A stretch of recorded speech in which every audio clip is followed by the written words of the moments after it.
Hello दोस्तों, आप लोग कैसे हो? आशा करता हूँ कि आप लोग अच्छे होंगे। मैं राजीव गुप्ता आर्यस मैथमेटिक्स कॉन्सेप्ट के यूट्यूब चैनल पर मैं आपका स्वागत करता हूँ। ये सामान्य गणित से संबंधित प्रश्न है जो लेक्चर नंबर 3 है।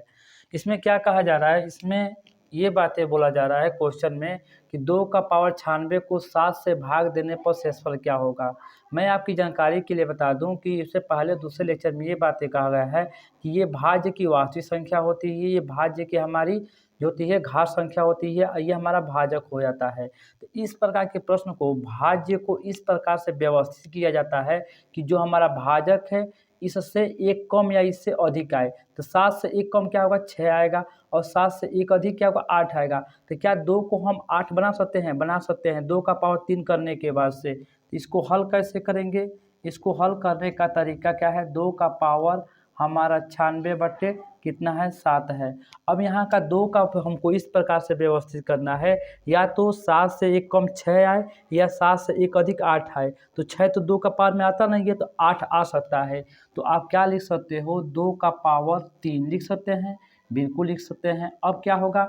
2 का पावर 3 कितना? 8 हो जाएगा। लेकिन यहाँ पर रिमाइंडर कितना होगा? 3 से भाग देंगे तो कितना आएगा? 3 तरीके 9 और 3 दूनी 6। अब इसमें देखो पहले ये गुणा करो तो कितना आ रहा है कि नहीं? तो 3 दूनी 6 और 3 तरीके 9 और बट्टे कितना होगा हमारा? ये 7 हो जाएगा। अब क्या करो इसको जो है, अब इसको क्या लिख सकते हैं? 8 का पावर कितना होगा? ये हमारा 32 और बट्टे 7। अब 8 में 7 से भाग दो कितना आएगा? यहाँ पे हमेशा 1 ही आएगा ना, इसमें कितना आएगा? 1 आएगा। तो दिस इम्प्लाई अब यह +1 का पावर कितना? ये 1 का पावर कितना हो जाएगा? और 32। और 1 का पावर कोई भी संख्या हो, सम चाहे विषम, कितना आता है? हमेशा 1 ही आता है। यही क्या हो जाएगा? हमारा आंसर हो जाएगा। अब यहाँ पर मान के चलिए 6 रहता तो ये -1 में आता, और -1 का पावर 32 में हमेशा +1 आता, तो यही हमारा क्या होगा? आंसर हो जाएगा। अब यहाँ पे उसी टाइप का प्रश्न है। दूसरा प्रश्न इसमें क्या कहा जा रहा है कि 2 का पावर 50 को 17 से भाग देने पर शेषफल क्या आएगा। तो इसको हल करने का दोनों एक ही तरह का क्वेश्चन है। तो 2 का पावर कितना है? 50 है और बट्टे कितना है हमारा? 17 है। अब क्या है? 2 को इस प्रकार व्यवस्थित करो, या तो 16 आए या उससे एक अधिक यानी कि 18 आए। तो 18 2 का पावर में तो नहीं आता है, लेकिन 16 आता है। तो आप क्या लिख सकते हो? यहाँ पर लिख सकते हो 2 का पावर 4। क्लियर है?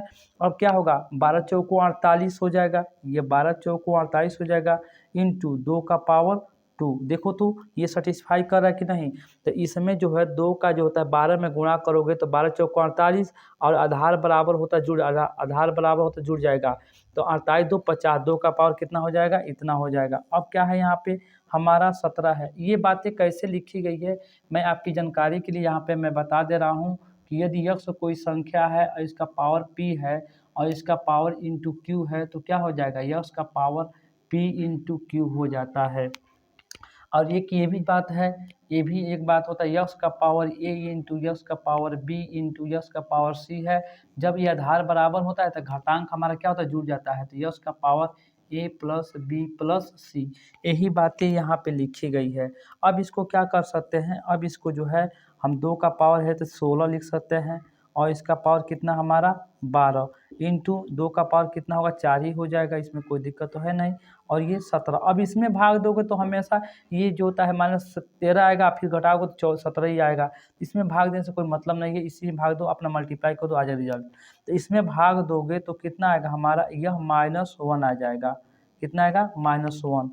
16 में 17 से भाग तो -1 आ जाएगा। तो दिस इम्प्लाई -1 का पावर कितना आएगा? 12 गुणे 4, यही तो आएगा। अब इसका जो होता है -1 का पावर सम संख्या होता है तो 1 आता है। तो दिस इम्प्लाई ये 4 हमारा क्या हो जाएगा? आंसर आ जाएगा। चाहे तो आप इसमें भी भाग देकर देख सकते हो, इतना ही आएगा, 4 ही आंसर आएगा। कैसे? मैं आपकी जानकारी के लिए ऐसा बता सकता हूँ कि 17 से भाग दोगे 4 में तो कितना होगा? एक बार में भाग दो तो कितना होगा? यह हमारा -17 हो जाएगा। अब घटाओगे तो कितना आएगा? ये -13, और 13 में ये तो हमारा शेषफल रहेगा नहीं, तो अभी शेषफल कितना हमको निकलेगा? -13 और +17 इक्वल टू कितना आएगा? 4। ये भी हमारा क्या है? आंसर हो जाएगा। तो आप देख लीजिए कैसे क्वेश्चन किया गया है। कहने का मतलब क्या है कि जब भी इस टाइप का प्रश्न दे तो हमारा जो भाज्य है, इस भाजक को इस प्रकार से व्यवस्थित करना है कि ये भाज्य जो है इस भाजक से एक कम हो या एक अधिक हो। आप देख पा रहे हो कि जो हमारा भाज्य है इस 7 से हमेशा एक अधिक है। यहाँ पर क्या हो सकता है, यहाँ पे 2 पॉसिबिलिटी हो सकती है, इससे एक अधिक 8 हो सकता है, इससे एक कम 6 हो सकता है, तो हमारा काम बन जाएगा। यहाँ पर देखो, यहाँ पे 2 है, यहाँ पे 17 है, तो इस 2 को भाज्य को इस प्रकार से व्यवस्थित करना है, या तो हमारा इससे एक कम यानी कि 16 आए या इससे एक अधिक 18 आए। 2 के पावर में 18 में आता नहीं है, 16 आता है 2 का पावर 4 में, तो यही हमारा क्या होगा फाइनल आंसर हो जाएगा। धन्यवाद।